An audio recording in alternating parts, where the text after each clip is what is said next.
Hello and welcome to Meadow Bakery. So, how does home education compare to private education and schooling? Well, for me, private education in a private school was very, very expensive for me. That's why I didn't even really look at the options because I just knew it was unaffordable.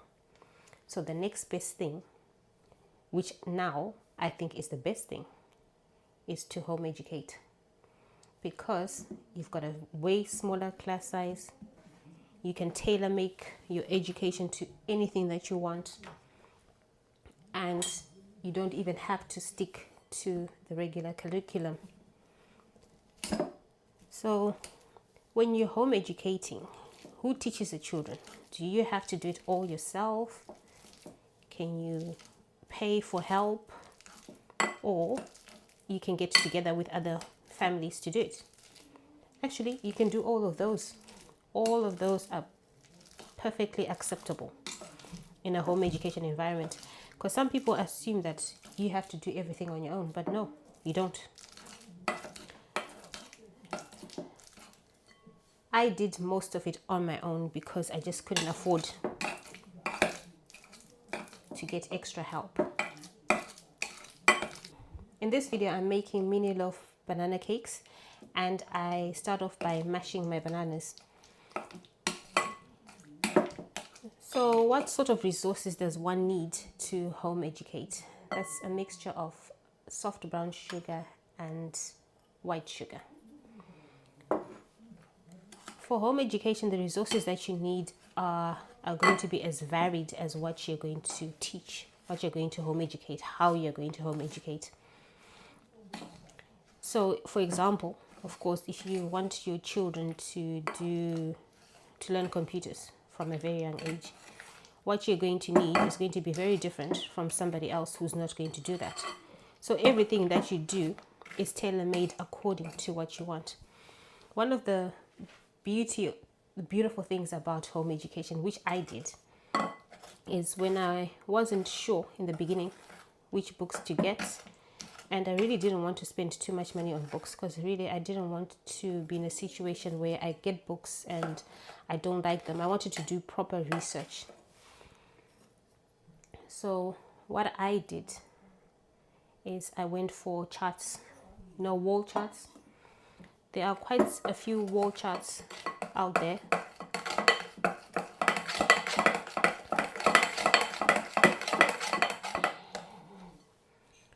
Wall charts that have the alphabet, that have numbers and colors and stuff like that. So I bought wall charts. There was a shop that had them for about £1 each. I would buy them and get blue tack, stick them to the wall. So a child is learning as they play, and that starts from a very young age. Even like from the age of 2, you can have them out there. The child are playing. You can just casually point out like and ask, what's this? That's an apple. What letter is that? An A. I've never had a timetable. I'm not that structured. I don't like that much structure. I don't like to be stuck to timetables. So I was very random in what I did. I've never written a timetable, not even once when I was home educating. Obviously, there were certain things that they had to do. For example, if we're doing certain sports, for those we don't really have much of a choice other than to stick to their timetable. But for everything else, I didn't. And I chose things that were very flexible. For example, when my son started tennis, I chose private coaching for him because we can dictate what time we turn up. And then obviously as they got older, when we had tennis tournaments, you had to turn up those times. But even then, we chose which tournaments to go to within a certain mile radius. So I like to be random. I don't like that, you have to do maths every day at a certain time or English at a certain time. So I made quite a lot of my own resources in the beginning. Like how people buy books. Like I didn't want to buy books. So what I did, Actually, I couldn't really afford to buy quite a lot of books. So I decided to make my own worksheets. The worksheets were very, very simple. They were so simple. I can even show you like what I did in the beginning. So, for example, just get a book, a piece of paper. You're teaching adding.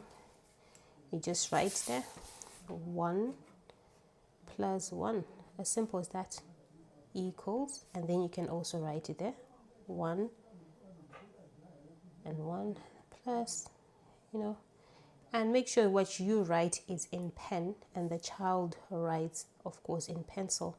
If they make a mistake, they can always rub it out.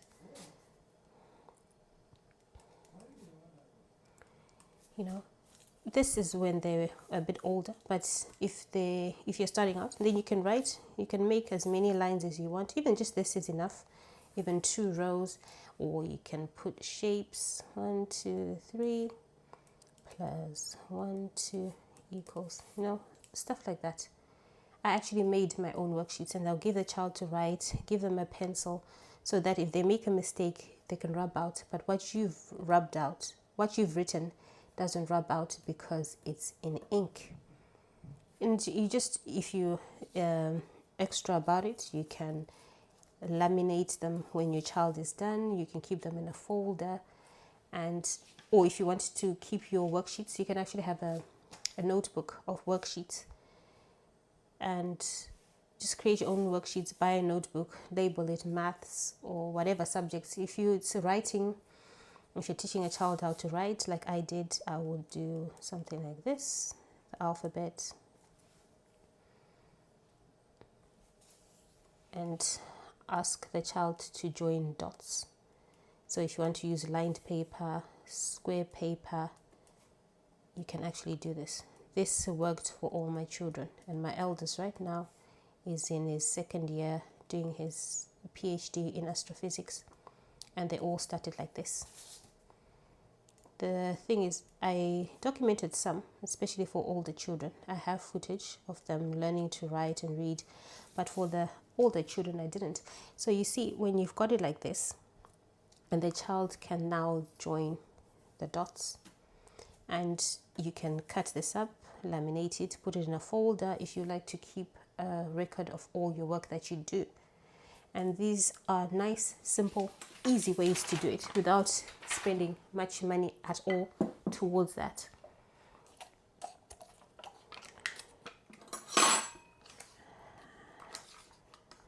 Other great resources for home educating are websites. There are websites that I used then and I still use even now. They've been around for that long.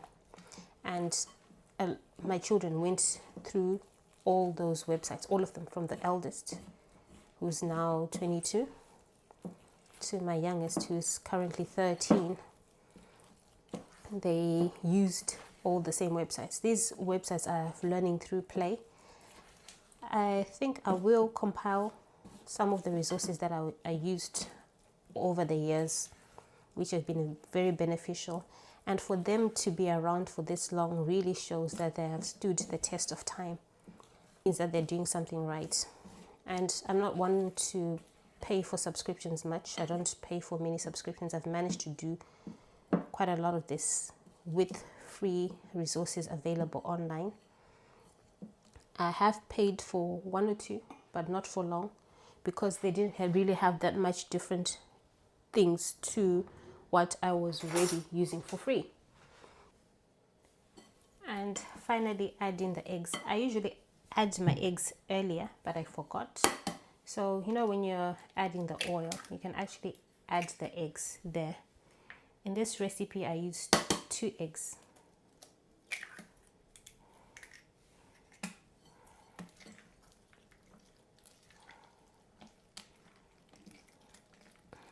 Before you add in the flour, you add in the eggs, and it makes mixing it easier. But anyway, good thing I remembered before the mixture went in the oven.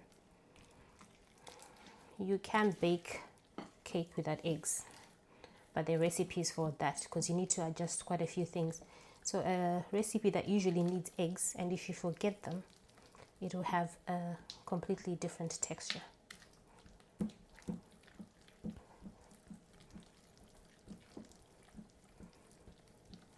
So just be patient. It will be all slippery, but it'll work. So just add them. Add the eggs whenever you forget them, even if you've put your mixture in the tray. If you remember the eggs before you actually put it in the oven, just get them out, put it back in the bowl, add your eggs and mix, and you have nice cake texture there.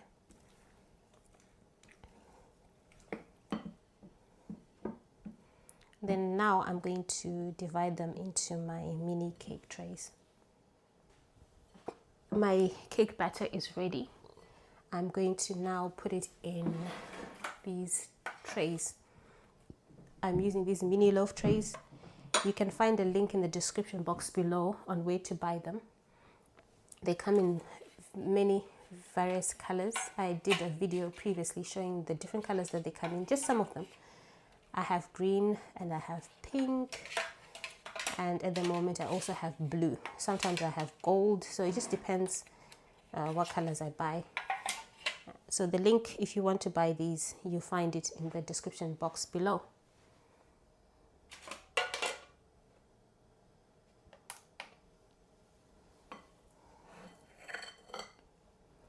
I'm going to put about 80 grams in each. You bake in these trays, you actually bake in them and decorate in them. You leave everything to cool in there. You leave the cake in there to cool before you actually decorate it. Okay. It looks like a little, but they do rise quite a bit.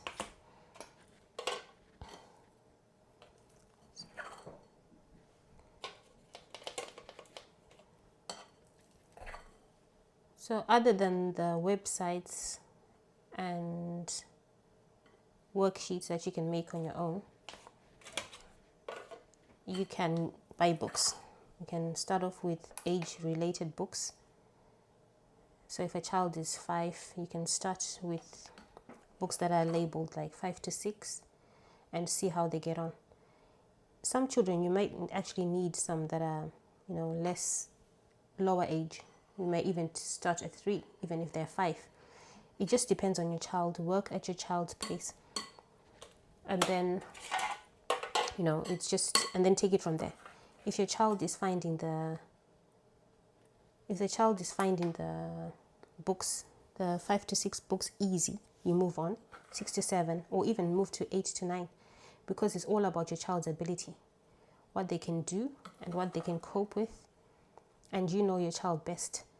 And if you think, oh, okay, this is just way too easy for them, then you can just move up. If it's too hard, take them back a little bit and then do what works.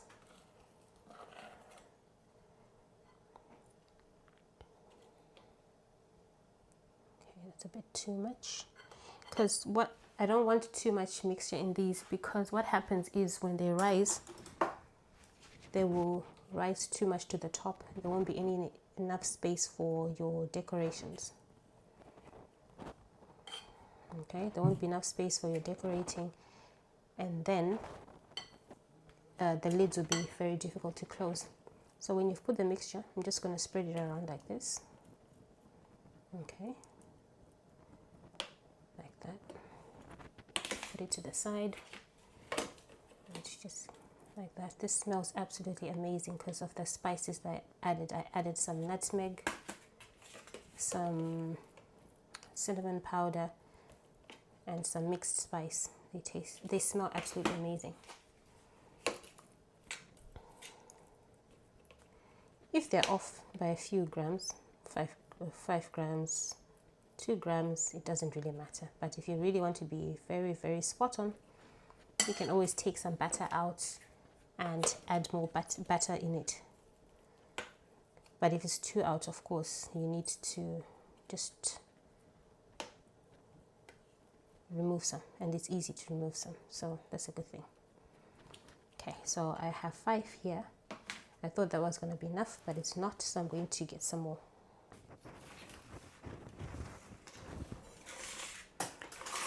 So I mentioned earlier on that some parents, you can actually get together with some parents. Some parents meet weekly, some every 2 weeks, and they share resources.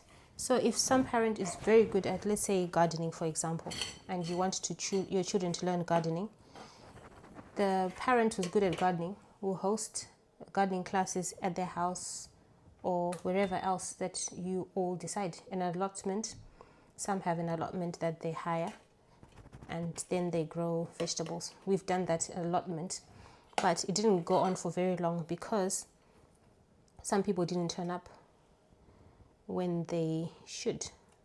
So the woman was tired of, waiting around for people, so she decided, okay, I am not doing this anymore. And she had her own allotment, but the fact that other people would say they're turning up and they don't, it really annoyed her. So she said, okay, for the rest of the mixture, I'm going to add some cocoa powder to make some chocolatey, to make some of them chocolatey. Just a bit of cocoa powder. Don't know how much that is. And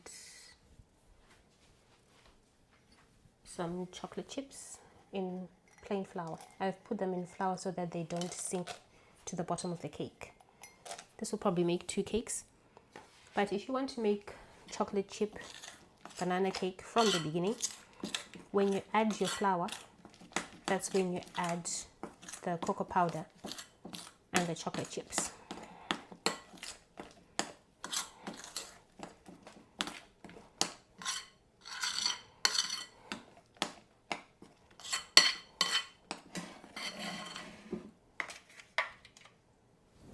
Need my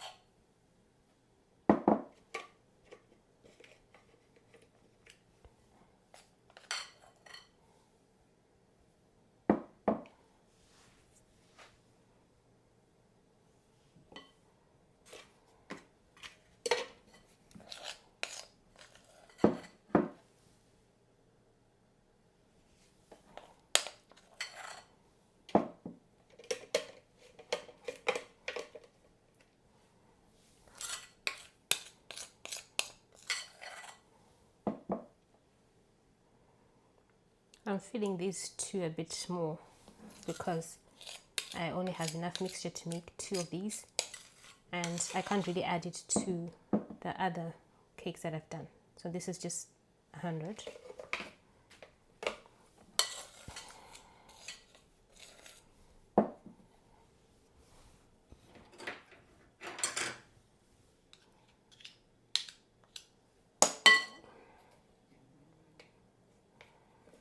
Mix it. For some of the cakes, I'm going to make a streusel topping, which is butter, plain flour, and sugar. Just rub it together.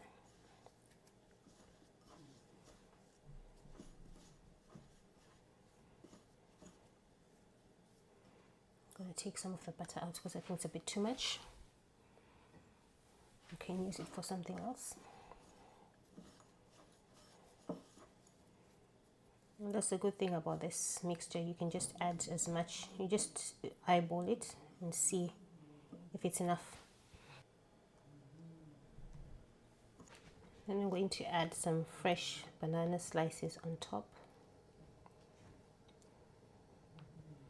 These are separate ones, so I've got streusel on some, fresh banana slices on the other.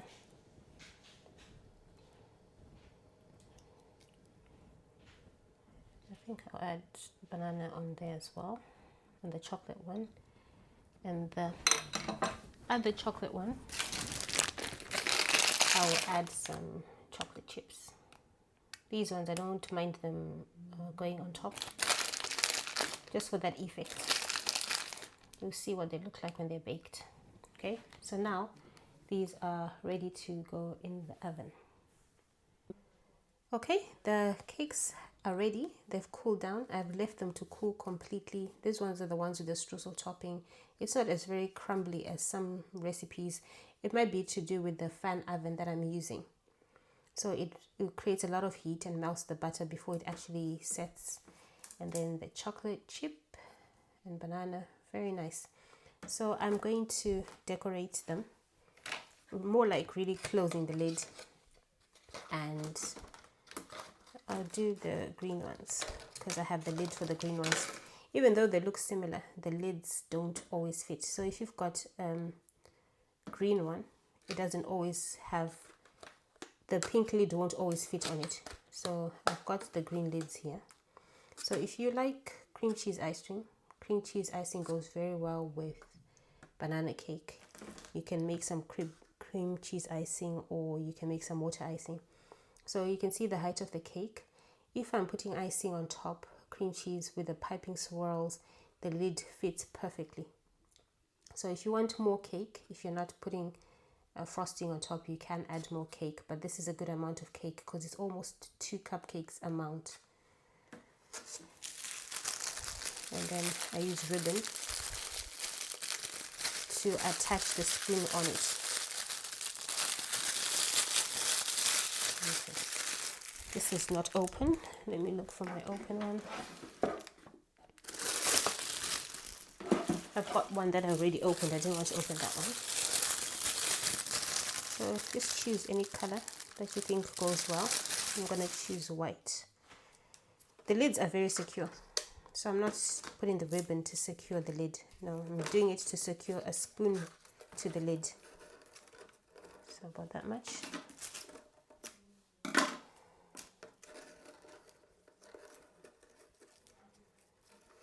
If you like glassy icing, you can make some glassy icing and drizzle on top.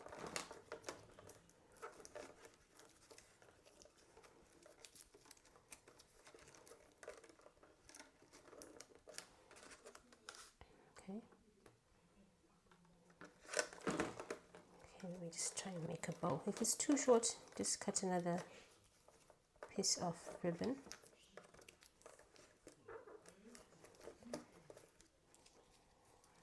It's kind of slippery.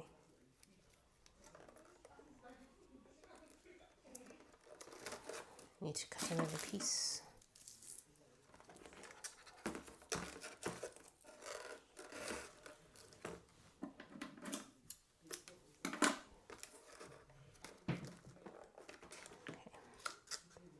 Look at this. And then I get a spoon, attach it to the side.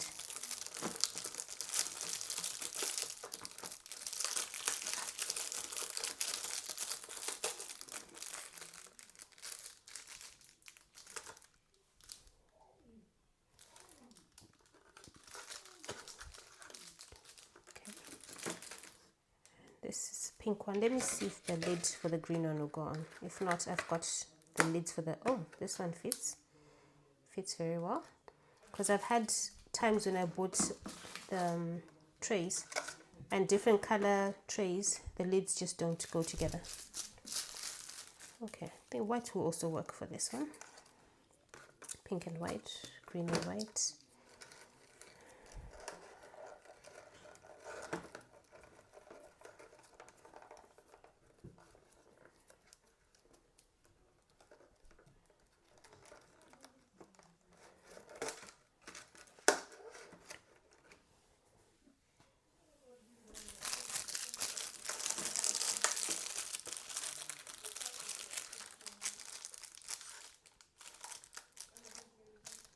There are some spoons that can be different colors. You can get some pink spoons. I've seen pink spoons. I don't know if they're different colors as well.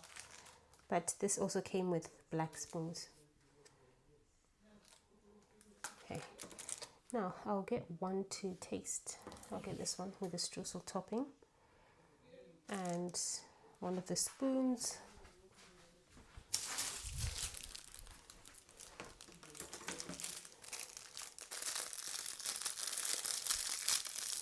So I'll just taste this one. This black dot here is brown icing. This black dot here is brown sugar. Just didn't mix well, but it's okay. And the spoons go quite easily into the cake mixture. Look at that.